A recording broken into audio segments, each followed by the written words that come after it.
Thank you once again for joining us on the newsroom. I am Folashade Ogurinde.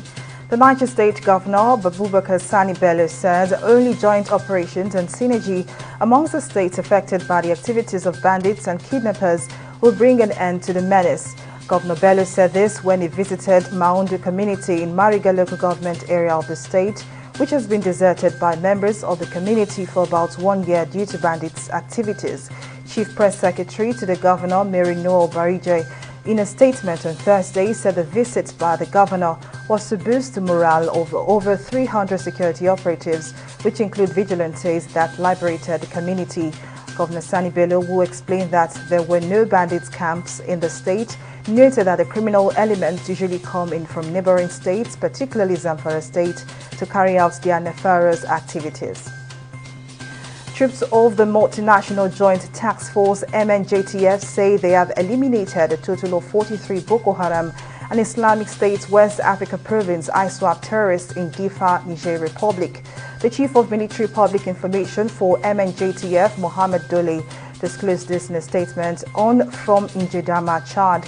He said troops of Sector 4 Difa displayed uncommon acts of gallantry and bravery when their location was attacked by Boko Haram and Islamic State West Africa Province ISWAP criminals in the early hours of Wednesday. He said the troops tactically lured the criminals into their effective killing zone, brought heavy fire on them and neutralized scores, while others escaped with various degrees of bullet wound injuries.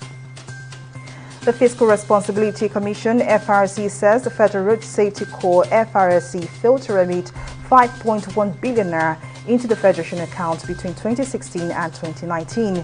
FRC made the allegation in Abuja on Wednesday at the ongoing public hearing on the 2022 to 2024 Medium-Term Expenditure Framework (MTEF) and Fiscal Strategy Paper (FSP). At the event, Alex Aleko, Director of Policy and Standard, Fiscal Responsibility Commission, said there is no evidence that the FRSC remitted the money, adding that the non-remittance of the funds can be obtained from the audited financial report. But FRSC Co-Marshal Boboye Oyeyemi denied the allegations, saying the funds have been remitted. Oyeyemi asked the committee to give FRSC the needed time to reconcile with the FRSC over the allegation. Delta Airlines says employees will have to pay an additional $200 every month for their company-sponsored healthcare plan if they choose to not vaccinate against COVID-19. The move to add a surcharge to health insurance contributions is the latest move by corporate America to push employees to get a vaccine to fight the pandemic. A number of U.S. companies, including Delta competitor United Airlines, have mandated vaccination for their employees to protect the operations from the highly contagious Delta variant of the coronavirus, which has hit parts of the country with lower vaccination levels.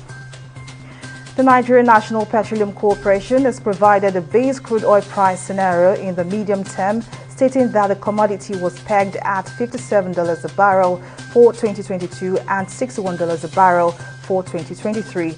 A group managing director, NNPC Mile Kyari, explained that the assumptions we arrived at after a careful appraisal of the 3-year historical dated Brent oil price average of $59.07 per barrel.